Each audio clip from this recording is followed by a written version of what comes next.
भी मॉम है किसी की? नहीं। क्यों? इसमें तो क्यों थोड़ी होता, पूछ रहा हूँ, सवाल है। आप मदर बन चुकी हैं? नहीं नहीं।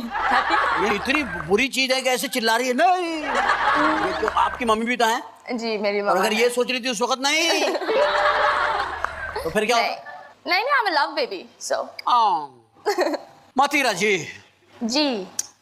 आप अपनी मम्मी के लिए क्या करती हैं ऐसा एवरीडे कि आपको ये एहसास हो कि यार मेरी मॉम को मैंने खुश रखा हुआ है? मुस्कुरा लेती हूँ और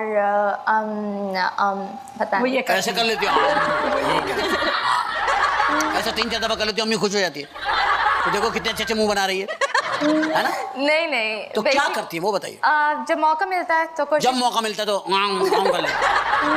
ये नहीं। हाँ। जब मौका मिलता है उनके साथ बैठती हूँ, वरना रोजाना की रूटीन काफी हेक्टिक होती है, तो मामा के साथ रात का ही खाना मैं खाती हूँ।